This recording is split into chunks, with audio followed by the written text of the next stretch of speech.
I have major news to share with you today. Many Americans are receiving 2 Social Security payments this week.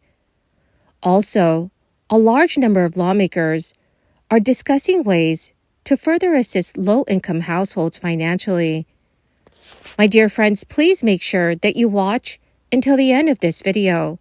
Also know that every Friday, I will be announcing several winners for the Walmart gift card giveaway.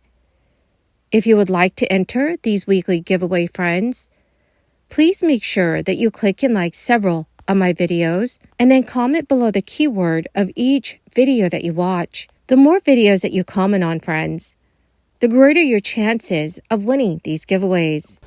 Yeah, so look, the appropriations process is ugly. Democracy is ugly. This is the way it works every year, always has, except that we've instituted some new innovations. We broke the omnibus fever, right? That's how Washington has been run for years. We're trying to turn the aircraft carrier back to real budgeting and spending reform. This was an important thing, to break it up into smaller pieces. We've been working on separate individual appropriations bills, 12 appropriations bills. Our appropriations committee and the Cardinals, who are, as you know, the chairs of the subcommittees of appropriations, have had hands on the wheel. All the members and staff have been working around the clock. They have been for weeks to get this done. And we were able to have that innovation to break it up. So what we're doing is, by having the laddered CR approach, and the laddered approach is that you have separate tranches of bills instead of one big omnibus that nobody can read or understand or have a process in. This has been a long, deliberate process. The House, as you know, passed 80% of our bills through the House. 80% of federal funding came through the House. The Senate passed 3 bills, right? The House did our work. Most of them made their way all the way through committee, the other remaining 4 bills. So members did have a say. They had a process in that. When it gets down to the final negotiation of the final provisions in each of them, that's a smaller subset of members because it's complicated and complex. But that bill text is going to be posted this weekend.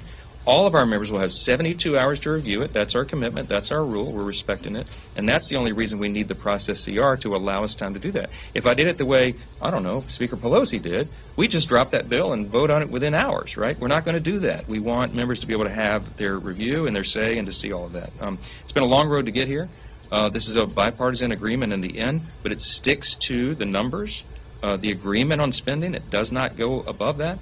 It will increase a bit defense spending, but there will be real cuts to non-defense discretionary spending, because that's what was agreed upon and that's what we're going to adhere to. The remaining 6 appropriations bills will be finalized ahead of the March 22nd deadline. And then what I'm very excited about and anxious to do is turn the page on FY24 and get immediately into FY25, and that process to change the way that's done, to back it up on the calendar, to do everything we can to get that job done by end of summer, so that we're not coming up at the end of September, the end of the fiscal year, and having to talk about, CRs and omnibuses and everything. We are going to do everything we can to turn that aircraft carrier around, and we're going to try to make it happen. This week, some Social Security recipients are in for a double payday, receiving payments for both retirement and disability benefits. Typically, Social Security payments are sent out once a week based on a beneficiary's birthday, but this week is an exception. The payment schedule usually depends on when you were born. Those who started receiving benefits before May 1997 always get paid on the 3rd day of each month. For everyone else, the day of the week varies based on their birth date. For example, those born between the 1st and 10th of the month receive their payments on February 14th. Those born between the 11th and 20th received their check on February 21st, and the rest will have received theirs on February 28th. But this week, there's an additional twist. Those who receive both Social Security and Supplemental Security Income benefits will receive their SSI payments on March 1st and their Social Security payments on March 3rd. Additionally, beneficiaries who have been receiving payments since 1997 or earlier, as well as those living abroad, will receive their benefits on March 1st. The rest will follow the usual schedule based on birthdays. This year, Social Security benefits increased by 3.2% due to the cost of living adjustment.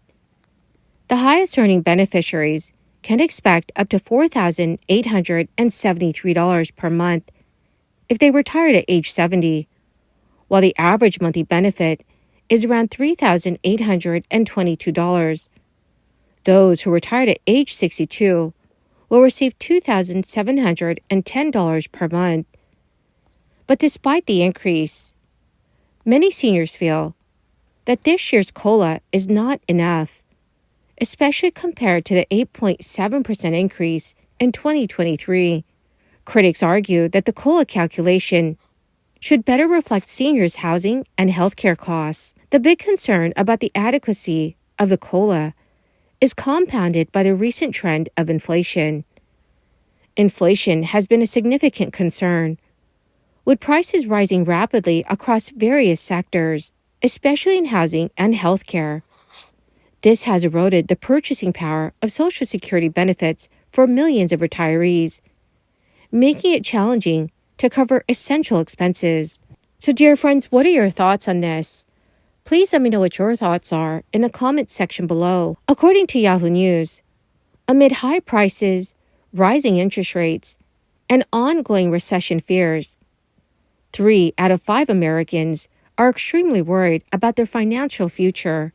That has translated into many cutting back on spending, some to the point where making their money work in today's economy leaves very little room to consider significant life decisions down the road.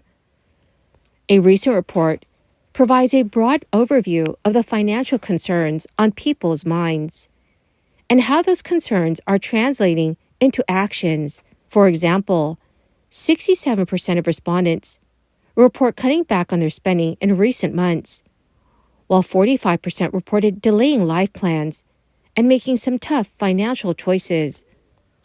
While many consumers are paying more for less, others are still taking on debt. Credit card balances are at an all-time high. In the midst of financial uncertainty and growing economic challenges, guaranteed income programs have emerged as a potential solution. These programs, which provide regular unconditional cash payments to participants, aim to address income inequality, poverty, and financial insecurity. Several pilot programs and initiatives across the United States have demonstrated the potential benefits of guaranteed income programs. For example, programs like Stockton Economic Empowerment Demonstration in the state of California and the Magnolia Mothers Trust in Mississippi have provided participants with monthly cash payments, allowing them to cover basic needs such as food, housing, and health care. Proponents of guaranteed income programs argue that such programs can provide a financial safety net for individuals who are facing economic hardships, especially in times of rising prices and stagnant wages. Thank you so much, friends, for being part of this community. Every Friday, I will be announcing several winners for the Walmart gift card giveaway. If you would like to enter these weekly giveaway, friends, do make sure that you click and like several of my videos, and then comment below the keyword of each video that you watch. The more videos that you watch and then comment on, the greater your chances, friends, of winning these giveaways.